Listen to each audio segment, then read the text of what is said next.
আমাদের বর্তমানে একটা সীমা লঙ্ঘন একদম মাত্রা ছাড়িয়ে গেছে, সেটা হলো ছবি ওঠানো। কি ওঠানো? ছবি ওঠানো।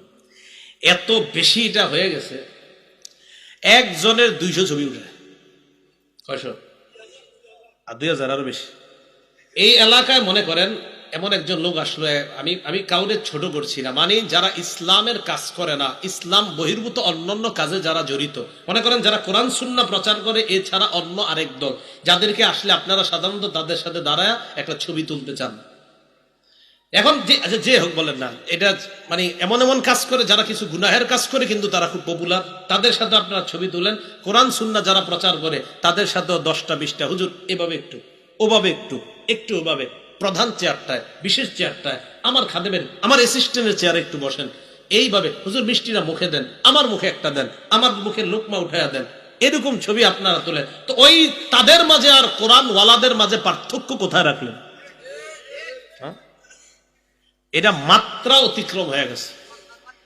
একটা হাদিস শোনামুনি, আসলে শোনামু, বুখারী শরীফের 2105 নম্বর হাদিস।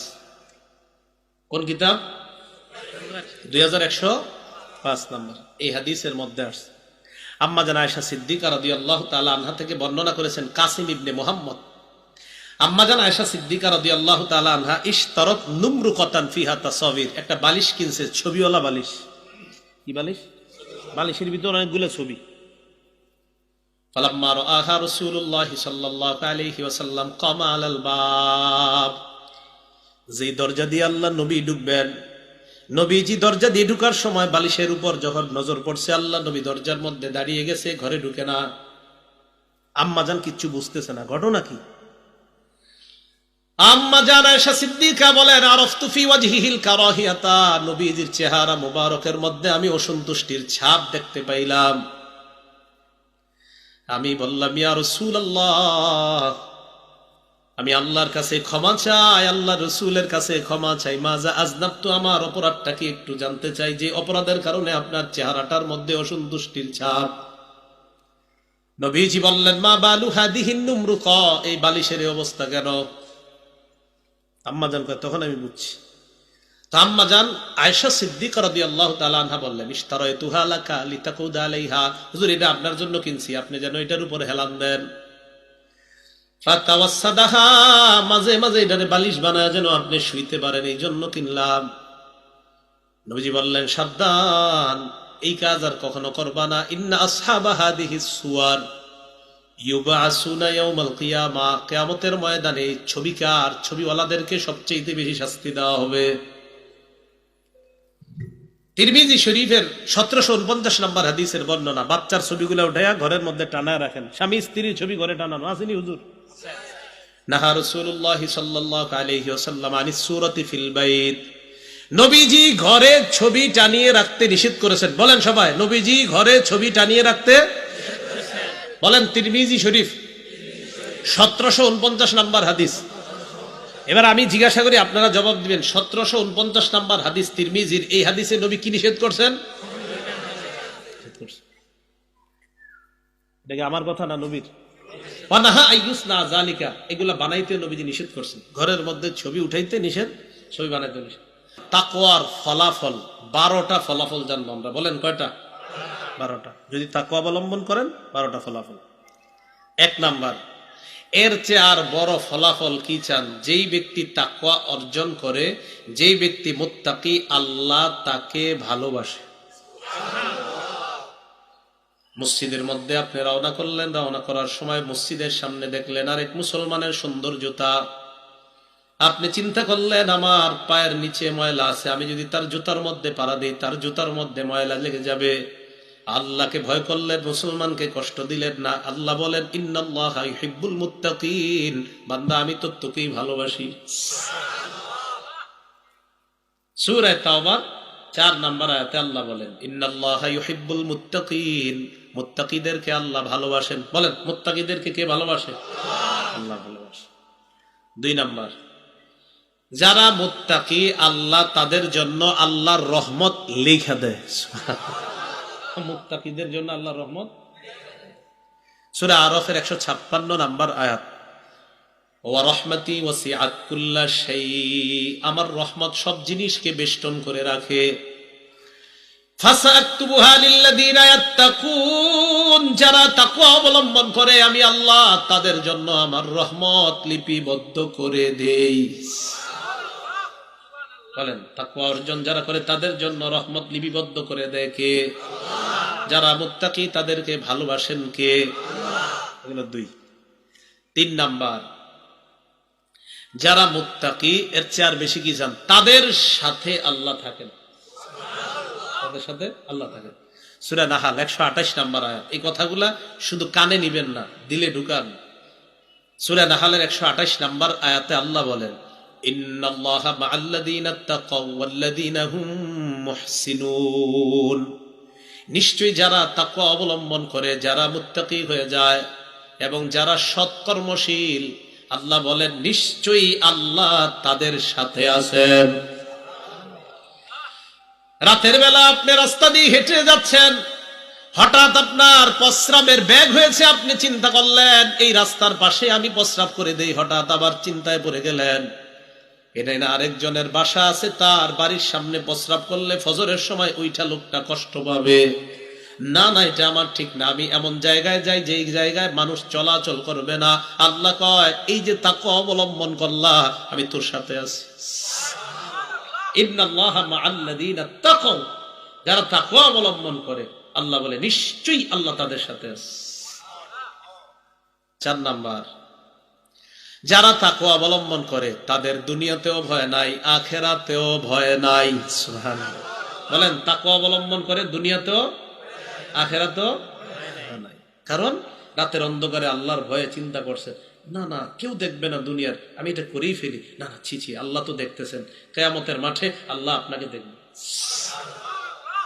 সূরা আরাফের 35 নাম্বার আয়াত আল্লাহ বলেন, ইয়া বানি আদামা ইম্মা ইয়াতিয়ান্নাকুম রুসুলুম মিনকুম ইয়াকুসুনা আলাইকুম আয়াতি, হে আদম সন্তান, তোমাদের কাছে তোমাদের পক্ষ থেকে একজন রসুল যখন আসে, রসুল তোমাদের কাছে আসার পর ইয়াকুসুনা আলাইকুম আয়াতি, আমার আয়াতগুলা তোমাদেরকে বর্ণনা করে দেয়। ফামানিত্তাকা, যে ব্যক্তি তাকওয়া অবলম্বন করে, ওয়া আসলাহা, নিজের আমলকে সংশোধন করে নেয়, ফালা খাউফুন আলাইহিম, তাদের কোনো ভয় নাই, ওয়ালা হুম ইয়াহজানুন, কিয়ামতের মাঠে তারা চিন্তিত হবে না। ভয় নাই, চিন্তা নাই। রাতের আধারে আল্লাহরে ভয় করছেন না, কিয়ামতের মাঠে বান্দা তোর ভয় নাই, তুই না আমারে ভয় করছস, এখানে চিন্তার কারণ নাই। সুবহানাল্লাহ। তাকওয়া অর্জন করেন, আল্লাহ আপনার সাথে দুনিয়াতেও আছে, আখিরাতেও আল্লাহ আপনার সাথে। 5 নাম্বার, যারা তাকওয়া অবলম্বন করে তাদের ব্যাপারে আল্লাহ পাক রব্বুল আলামিন বলেন, তাদের জন্য আল্লাহ পাক রব্বুল আলামিন বরকতের সবগুলা দরজা আল্লাহ খুলে দেয়। বরকতের সব দরজা খুলে দেয়। সূরা আরাফের 96 নম্বর আয়াতের বর্ণনা আল্লাহ বলেন, ওয়ালাউ আন্না আহলাল কুরা আমানু ওয়াত্তাকাউ লাফাতাহনা আলাইহিম বারাকাতিম মিনাস সামাই ওয়াল আরদ।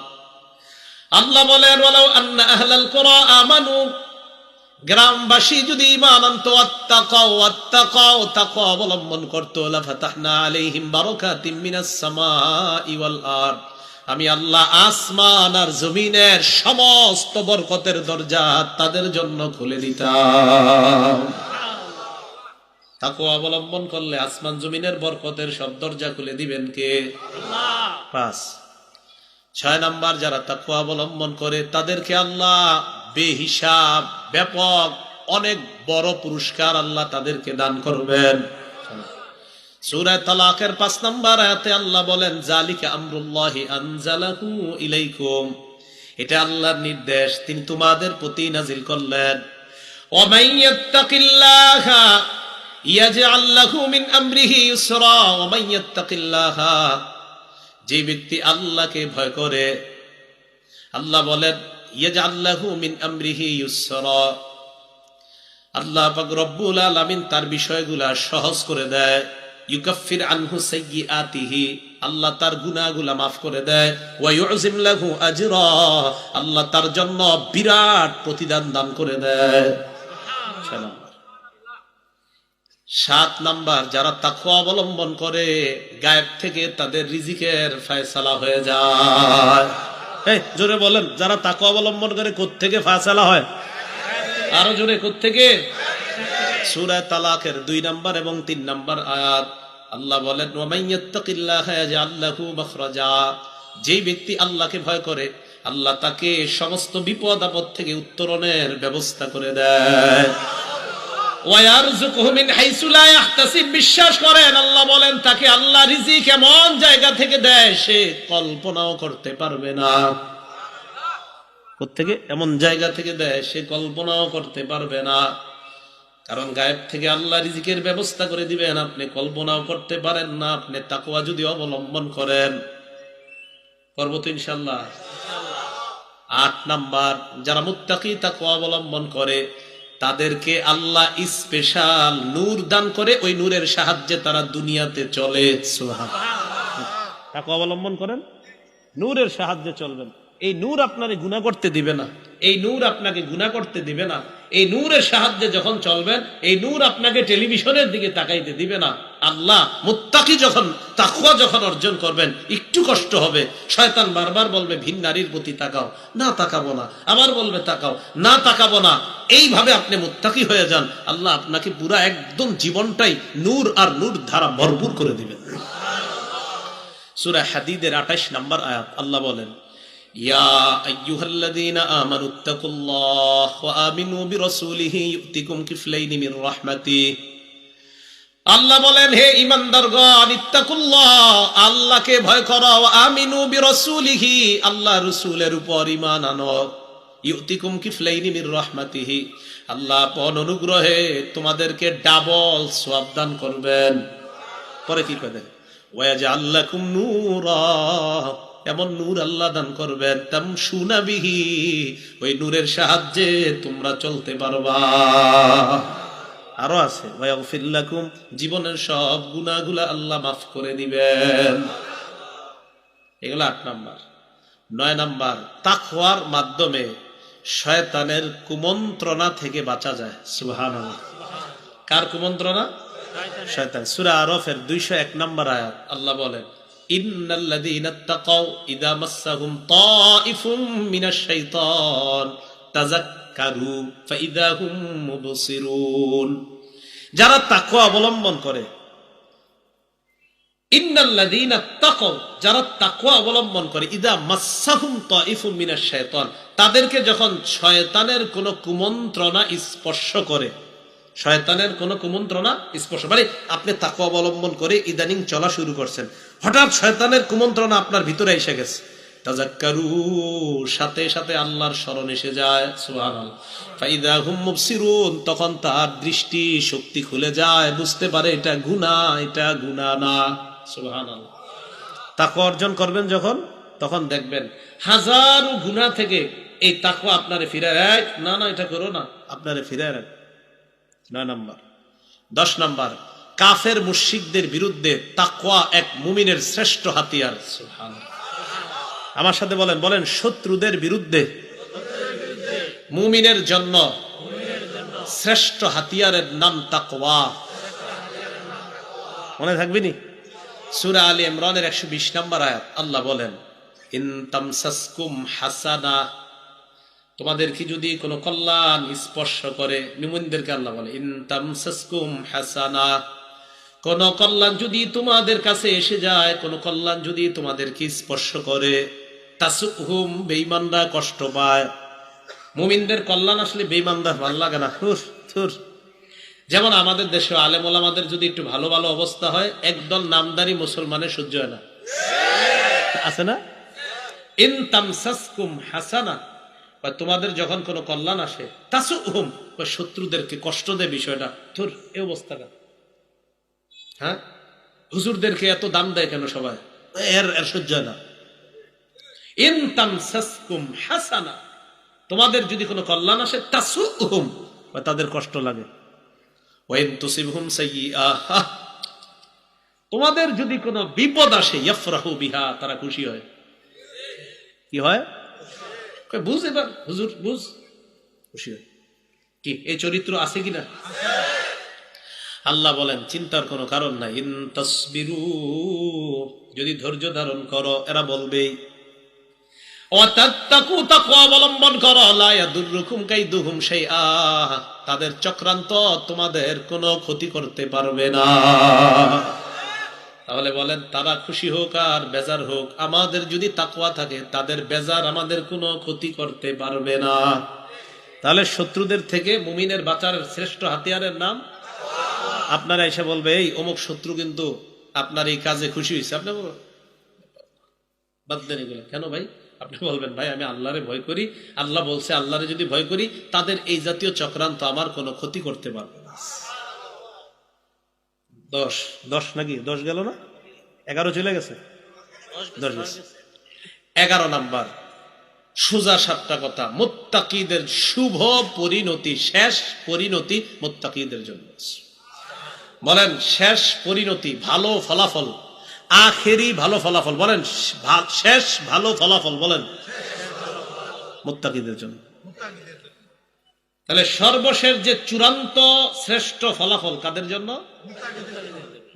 সূরা আরাফের 128 নম্বর আয়াত, আল্লাহ পাক রব্বুল আলামিন বলেন ক্বালা মূসা লিকওমিহি ইসতাঈনু বিল্লাহি ওয়াসবিরু। মূসা আলাইহিস সালাতু ওয়াস সালাম তার সম্প্রদায়কে বললেন ইসতাঈনু বিল্লাহ, তোমরা আল্লাহর কাছে সাহায্য প্রার্থনা করো। কার কাছে? ওয়াসবিরু, ধৈর্য ধারণ করো। ইসতাঈনু বিল্লাহি ওয়াসবিরু, ক্বালা মূসা লিকওমিহি ইসতাঈনু বিল্লাহি ওয়াসবিরু, ধৈর্য ধারণ করো। ওয়াসবিরু, তোমরা আল্লাহর কাছে সাহায্য প্রার্থনা করো, ধৈর্য ধারণ করো। ইন্নাল আরদা লিল্লাহ, জমিন পুরাটা আল্লাহর। ইউরিসুহা মাইয়াশাউ মিন ইবাদি, আল্লাহ পাক রব্বুল বলেন জমিন কার? জমিন কার? আল্লাহ তার এই জমিনের উত্তরাধিকার যারে চায় তাকেই বানায়া দেয়। তাহলে জমিনের মূল মালিক আল্লাহ, যারে চায় তারে উত্তরাধিকার বানায়। কিছুদিনের জন্য আপনার দেওয়া হবে, মানে পুরাপুরি না, আপনি কিছুদিন ভোগ করবেন, পরে আপনার ছেলে, পরে আপনার নাতি, এই করতে করতে শেষ, দুনিয়া কিয়ামত হয়ে যাবে। তাহলে কিছুই তো আপনার হইল না। তো মূসা আলাইহিস সালাম তার সম্প্রদায়কে বলে ইসতাঈনু বিল্লাহ, আল্লাহর কাছে সাহায্য চাও। ওয়াসবিরু, ধৈর্য ধারণ করো। ইন্নাল আরদা লিল্লাহ, জমিন পুরাটা আল্লাহর। যদিও ফেরাউন বাহিনীর বিরুদ্ধে বনী ইসরাঈল বলছে, তো যদিও মুফাসসিরিনে কেরামের অনেকে লেখে ওই জমিন দ্বারা মিশর উদ্দেশ্য, যে আজকে ফেরাউন তারা যেই সম্পত্তি ভোগ করে খাইতেছে এগুলার মালিক আল্লাহ, আল্লাহ চাইলেই ঘুরাইয়া দিয়া এগুলার ধ্বংস করবে, তোমাদেরকে মালিক বানায় দিবে। সত্যি সত্যি কিছুদিন পরে তাদেরকে আল্লাহ মালিক বানায় দিবে। পরে কি কয় দেখেন, ওয়াল আকিবাতু লিল মুত্তাকিন, যারা তাকওয়া অবলম্বন করে শুভ পরিণতি তাদের জন্য। তাহলে যারা তাকওয়া অবলম্বন করে শুভ পরিণতি তাদের জন্য। মুত্তাকিদের 12 নাম্বার ফলাফল, শেষ ফলাফল, যারা তাকওয়া অবলম্বন করে তাদের এই যোগ্যতা অর্জন হয়, আল্লাহ তাদেরকে এই যোগ্যতা দিয়ে দেয়। তারা অতীতের কোন জাতির ধ্বংসের ঘটনা অথবা ভালো ঘটনা যখন শুনে, এটা থেকে তারা উপদেশ গ্রহণ করে। মুত্তাকিরা কি যে মুত্তাকিরা শুনে, হ্যাঁ বনী ইসরাঈলকে আল্লাহ এই গজব দিলেন, ফেরাউন বাহিনীরে আল্লাহ ডুবাইয়া দিলেন, সালেহ নবীর জাতিকে আল্লাহ এরকম ভয়ঙ্কর আযাব দিলেন, হুদ নবীর জাতিরে আযাব দিলেন। মুত্তাকিরা এগুলা নিয়ে গবেষণা করে যে এই যুগেও এই অপরাধ যদি আমি করি, লূত নবীর সম্প্রদায় এমন করে, শুআয়ব নবীর সম্প্রদায় ওটা করে, এই অপরাধ যদি আমাদের যুগেও আসে, মুত্তাকি যারা তারা চিন্তা করবে না এই অপরাধ যেন আমার দ্বারা না হয়। মুত্তাকিরা অতীতের যত ঘটনা ভালো ঘটনা থেকেও শিক্ষা নেয়, মুত্তাকিরা খারাপ যত ঘটনা বিপদ গজব এইগুলা থেকেও শিক্ষা নেওয়ার গুণ অর্জন করে তারা, যারা তাকওয়া অবলম্বন করে। দলিল সূরা বাকারা 65-66 নাম্বার আয়াত, আল্লাহ বলেন ওয়ালাকাদ আলিমতুমুল্লাযীনা আতাদাউ মিনকুম ফিস সাবতি ফাকুলনা লাহুম কুনু কিরাদাতান খাসিইন, অবশ্যই তোমরা জেনেছো তাদের ব্যাপারে যারা তোমাদের মাঝে শনিবারের ব্যাপারে সীমা লঙ্ঘন করেছে। কি কোন ব্যাপারে? শনিবারে। দাউদ নবীর জামানায় এক জাতির আল্লাহ কইছে শনিবারে মাছ ধরো না। এগুলা কি করতো? শনিবারে ধরতো না, বাকি এমন একটা কাহিনী করতো যেন মাছগুলা এসে ওই জায়গায় আটকায়, রবিবারে গিয়া ধরবে। আল্লাহ বলেন, অবশ্যই তোমরা তাদের ব্যাপারে জেনেছ, তোমাদের মধ্যে যারা শনিবারের ব্যাপারে সীমা লঙ্ঘন করেছে, করার কারণে আমি আল্লাহ বললাম কুনু কিরাদাতান খাসিন, তোমরা নিকৃষ্ট বানর হয়ে যাও। তাহলে মুত্তাকিরা চিন্তা করবে যে সীমা লঙ্ঘনের গুনাহের কারণে এক জাতিরে আল্লাহ বানর বানায়া দিছে, শুকর বানায়া দিছে। তারা চিন্তা করবে না, এই অপরাধ সীমা লঙ্ঘন নামক অপরাধ যেন আমার মাঝে না আসে, কারণ সীমা লঙ্ঘনের কারণে এক জাতিরে আল্লাহ বানর বানায়া দিছে। পরে আল্লাহ কি করে দেখেন, ফাজআলনাহা নাকালাল লিমা বাইনা ইয়াদাইহা ওয়া মা খালফাহা। আল্লাহ বলেন ফাজআলনাহা নাকালাল লিমা বাইনা ইয়াদাইহা, আমি আল্লাহ এই ঘটনা যারা সীমা লঙ্ঘন করেছে শনিবারের ব্যাপারে তাদেরকে বানর বানাইলাম, আমি আল্লাহ এটা নিদর্শন হিসাবে রাখলাম পরবর্তী জাতির জন্য। ওয়া মাউইযাতাল লিল মুত্তাকিন, এই ঘটনা আমি আল্লাহ মুত্তাকিদের জন্য ওয়াজ বানায়া দিলাম, উপদেশ বানায়া দিলাম। মুত্তাকিরা এটা উপদেশ হিসাবে নেবে। কি সর্বনাশ, সীমা লঙ্ঘনের কারণে ওই জাতিরে আল্লাহ বানর বানিয়েছে, আমি সীমা লঙ্ঘন করব না, আমার পরিবারকেও করতে দিব না। যারা মুত্তাকি হয়ে যাবে তাদের মাঝে এই অনুভূতি জাগ্রত হয়ে যাবে যে সীমা লঙ্ঘনের ফলাফল কখনো ভালো না। তাহলে বলেন, সীমা লঙ্ঘনের কারণে বিভিন্ন জাতিরে আল্লাহ ডুবায়া মারছে, কোন জাতিরে আল্লাহ পাথর বৃষ্টি দিয়ে মারছে। সূরা আনকাবুতের 40-41 নম্বর আয়াতে আল্লাহ বলেন, ফাকুল্লান আখাযনা বিযামবি ফামিনহুম মান আরসালনা আলাইহি হাসিবা, আমি আল্লাহ কাউকে পাথর বৃষ্টি দিয়ে শেষ করলাম, ওয়া মিনহুম মান আখাযাতহু সাইহা, কাউকে ভয়ঙ্কর চিৎকার এসে ধ্বংস করে দিয়েছে। ওয়া মিনহুম মান আরসালনা আলাইহি হাসিবা ওয়া মিনহুম মান খাসাফনা বিহিল আরদ, কাউকে আমি আল্লাহ জমিনের নিচে দাবিয়ে ধ্বংস করে দিয়েছি। কারণ ওয়া মিনহুম মান আগরাকনা, আমি একদলকে পানির নিচে ডুবাইয়া ধ্বংস করে দিয়েছি। এই বিভিন্ন জাতির ধ্বংসের ঘটনাগুলা মুত্তাকিদের জন্য ওয়াজ, মুত্তাকিদের জন্য ওয়াজ, যে এই গজবের কাজ করলে এই গজব আসে। আল্লাহ আমাদের সকলকে তাকওয়ার ব্যাপারে যে কথাগুলা বললাম জানলাম এর উপর আমল করার তৌফিক দান করেন। সর্বশেষ তাকওয়ার ব্যাপারে একটা কথা বলতে চাই, বলবো? আমাদের বর্তমানে একটা সীমা লঙ্ঘন একদম মাত্রা ছাড়িয়ে গেছে, সেটা হলো ছবি উঠানো। কি উঠানো? ছবি উঠানো। এত বেশি এটা হয়ে গেছে, একজনের 200 ছবি উঠায়। কয়শো? আর 2000 আরো বেশি। এই এলাকায় মনে করেন এমন একজন লোক আসলো, আমি কাউরে ছোট করছি না, মানে যারা ইসলামের কাজ করে না, ইসলাম বহির্ভূত অন্যান্য কাজে যারা জড়িত, মনে করেন যারা কোরআন সুন্নাহ প্রচার করে, এছাড়া অন্য আরেক দল, যাদেরকে আসলে আপনারা সাধারণত তাদের সাথে দাঁড়ায় একটা ছবি তুলতে চান। এখন যে হোক বলেন না, এটা মানে এমন এমন কাজ করে যারা কিছু গুনাহের কাজ করে কিন্তু তারা খুব পপুলার, তাদের সাথে আপনারা ছবি তুলেন। কোরআন সুন্নাহ যারা প্রচার করে তাদের সাথেও 10টা 20টা হুজুর এভাবে একটু, ওভাবে একটু, একটু ওভাবে, প্রধান চেয়ারটায়, বিশেষ চেয়ারটায়, আমার খাদেমের, আমার অ্যাসিস্ট্যান্টের চেয়ারে একটু বসেন, এইভাবে হুজুর মিষ্টিটা মুখে দেন, আমার মুখে একটা দেন, আমার মুখে লোকমা উঠাইয়া দেন, এরকম ছবি আপনারা তোলেন। তো ওই তাদের মাঝে আর কোরআন ওয়ালাদের মাঝে পার্থক্য কোথায় রাখলেন? এটা মাত্রা অতিক্রম হয়ে গেছে। একটা হাদিস শোনামুনি, আসলে শোনামু, বুখারী শরীফের 2105 নম্বর হাদিস। কোন কিতাব? 2105 নম্বর। এই হাদিসের মধ্যে আসছে, আম্মা জান আয়েশা সিদ্দিকা রাদিয়াল্লাহু তাআলা আনহা থেকে বর্ণনা করেছেন কাসিম ইবনে মুহাম্মদ। আম্মা জান আয়েশা সিদ্দিকা রাদিয়াল্লাহু তাআলা আনহা ইশতারাত নুমরুকাতান ফিহা তাসাবির, একটা বালিশ কিনছে, ছবিওয়ালা বালিশ। কি বালিশ? বালিশের ভিতর অনেকগুলো ছবি। ফালাম্মা রাআহা রাসূলুল্লাহ সাল্লাল্লাহু আলাইহি ওয়াসাল্লাম কামা আলাল বাব, যে দরজা দিয়ে আল্লাহ নবী ঢুকবেন, নবীজি দরজা দিয়ে ঢুকার সময় বালিশের উপর যখন নজর পড়ছে, আল্লাহ নবী দরজার মধ্যে দাঁড়িয়ে গেছে, ঘরে ঢুকে না।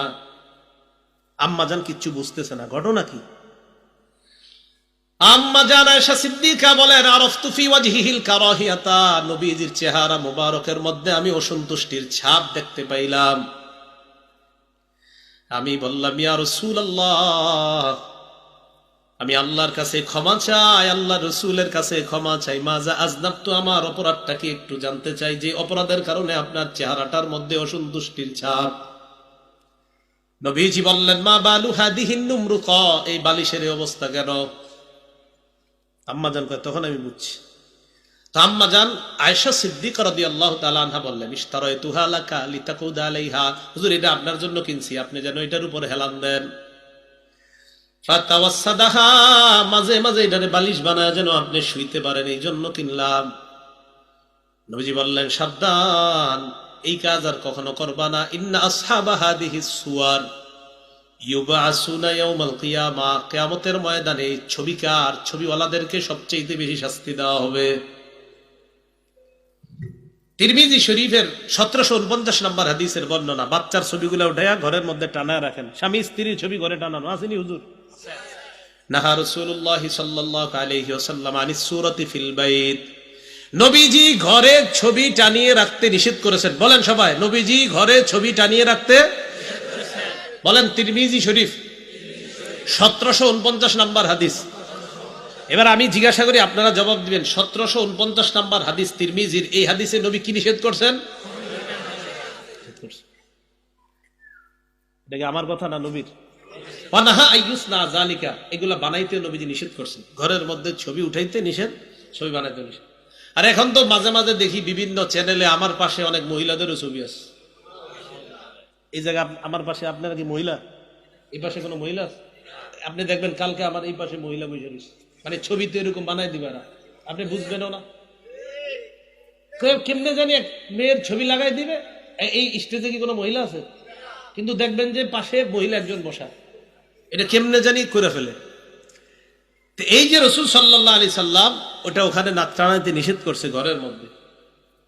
মুসলিম শরীফের 2110 নম্বর হাদিসের বর্ণনা। নবীজি বলেন, মান সাওয়ারা সূরাতান, যে ব্যক্তি কোনো ছবি তোলে, অপ্রয়োজনীয় ছবি তোলে, কুল্লিফা ইয়াউমাল কিয়ামা আইয়ানফুখা ফিহা, আল্লাহ কিয়ামতের ময়দানে তাকে বাধ্য করবে ওই ছবিতে প্রাণ দেওয়ার জন্য। আইয়ানফুখা ফিহা রূহ ওয়ালাইসা বিনাফিকিন, সে প্রাণ দিতে পারবে না। সহিহ বুখারীর 2225 নম্বর হাদিসের বর্ণনা। নবীজি বলেন, মান সাওয়ারা সূরাতান, যে ব্যক্তি অপ্রয়োজনীয় আন্দাজি ছবি তোলে, ফাইন্নাল্লাহা মুআযযিবুহু হাত্তা ইয়ানফুখা ফিহা রূহা, আল্লাহ তাকে ততক্ষণ শাস্তি দিতে থাকবে যতক্ষণ ওইটাতে সে প্রাণ না দিবে। ওয়ালাইসা বিনাফিকিন, সে তো প্রাণ দিতে পারবে না। তো যে বিষয়টা বুঝাইতে চাইলাম, ছবিগুলা প্রয়োজনীয়তার মাত্রা ছাড়িয়ে যাচ্ছে, প্রয়োজনীয়তার মাত্রা। বাচ্চাদের এত ছবি আপনারা তোলেন, বাচ্চাদের ছবি তুলেন না বেশি। এটার উপরে কে নজর লাগাই দিবে, বাচ্চা দেবেন কাঠি হয়ে যাবে, একদম চিকন হয়ে। এত ছবি তুলেন না বাচ্চাদের। আল্লাহ আমাদেরকে বোঝার তৌফিক দান করেন। তাহলে এই বাড়াবাড়ি, আরেকটা বাড়াবাড়ি আছে, সেটা হলো যে একটা মাহফিল করলাম না, এই ইউটিউবাররা কি করবে, পিছে পিছে আবার দৌড়ে যাবে, আরেকটা আবার আরেকটা যাবে, এটা বাড়াবাড়ি। এখন আমার পরে কি আরো আলোচনা আছে কিনা, আরো ওয়াইজরা আলোচনা করবে কিনা? তো ওনারা কি ওই আপনার ক খ পড়বে না কোরআন হাদিসের কথা বলবে? তো এখন এইগুলাও বাড়াবাড়ি, এগুলা বাড়াবাড়ি। যেখানে আসছেন সুন্দরভাবে একটা মাহফিলে, আরেক আলোচকের কোন কথাটা মানুষের হেদায়েত হয়ে যাবে তো আপনার জানা নাই। এই জন্য আলোচক বেশি, যারা এলাকা ভিত্তিক, এই এলাকারও যদি কোনো আলোচক আলোচনা করে থাকে, তার আলোচনাও অন্যদেরকে শোনানো দরকার। এই এলাকার মানুষগুলা জানা দরকার যে আমাদের এলাকা কোরআন সুন্নাহ বলার মতো লোক আছে, এত দূর থেকে কেন লোক আনবো? আল্লাহ আমাদেরকে বুঝার তৌফিক দান করেন। সীমা লঙ্ঘন কোনো ক্ষেত্রে কাম্য না। আল্লাহ আমাদের সকলকে, যে কথাগুলা বললাম আজকে, মূল আলোচনা কি হয়েছে? তাকওয়া। আল্লাহ সকলকে তাকওয়া অর্জন করে একসাথে আবার জান্নাতের জন্য দেখা হয় আমাদের। আল্লাহ তৌফিক দান করে।